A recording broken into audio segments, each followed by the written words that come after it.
Have you ever experienced moments in your life where everything loses its meaning, where you feel lost in a dead end, utterly collapsed? According to Carl Jung, such a state is not an end. It is the beginning of one of the oldest and most powerful archetypes of the human soul, the archetype of rebirth. Jung argues that the human psyche is not born just once.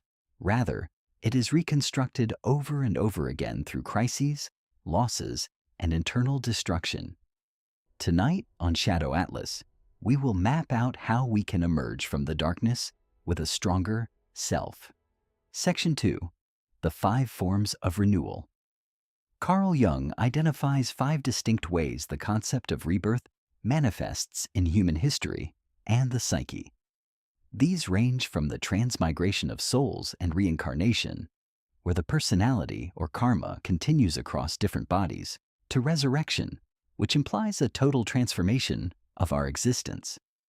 However, the most vital form for us is renovatio, renewal, a rebirth that occurs within our own lifespan.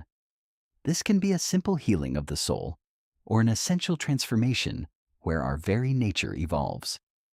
Finally, there is indirect rebirth, where we find renewal not through our own change, but by witnessing a sacred ritual or a transformative process outside ourselves. Section 3. Abaissement, the twilight of consciousness. This stage is the painful pause where the rebirth process begins. Jung explains this using the term abaissement du niveau mental, a lowering of the mental level. It is a kind of loss of soul that occurs when the tension of consciousness relaxes. The symptoms are clear. One feels extremely tired, joyless, and devoid of will. Jung defines this as a loss of libido or energy, often triggered by a major emotional shock, physical exhaustion, or illness. Yet, Jung emphasizes that this void is actually a preparation. When the light of consciousness dims, the gates of the unconscious open, allowing creative forces and archetypes to seep upward. Jung himself experienced this in 1913 after his split with Freud. That period of inner uncertainty allowed him to face his deepest unconscious and enabled his own rebirth. Section 4. The Night Sea Journey and the Other, within this section, represents the ego's mythical journey into the depths of the unconscious. Jung explains this process through the motif of the night sea journey. Like a hero swallowed by a monster, a whale, or a dragon, the ego is submerged in dark waters. At the end of this dark journey, the ego encounters what Jung calls the inner friend, or the other, a broader personality maturing within us. Jung likens us to the Dioscuri twins, one mortal, the other immortal. Rebirth occurs when the ego meets this other, the self, and assimilates its contents.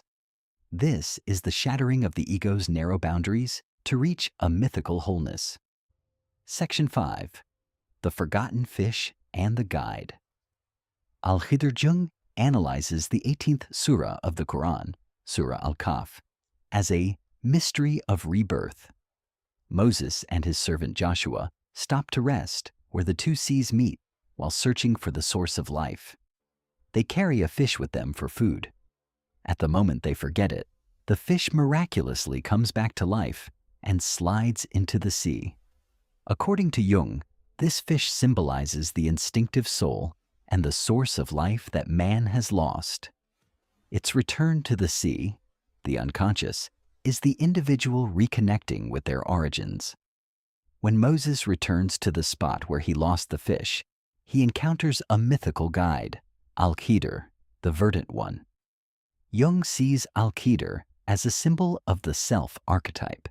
He represents a superior consciousness and timeless wisdom that goes beyond the logic of the ego. This story teaches us that rebirth occurs only when we are at our most tired and hungry, when the ego's rational paths are exhausted, and we finally meet that mythical guide from the depths. Conclusion: the labor pains of the new self. Ultimately, the crises you experience are not the bankruptcy of your personality. They are your soul's demand for a renovation, a renewal. As Jung said, nothing can exist without its opposite, and every living thing must pass through many deaths. The next time you find yourself in the dark, remember that this is not an end, but merely the labor pains of the next you. Sometimes, to find the light, one must touch the very bottom of the darkness. Subscribe to Shadow Atlas and continue to explore these maps of transformation with us.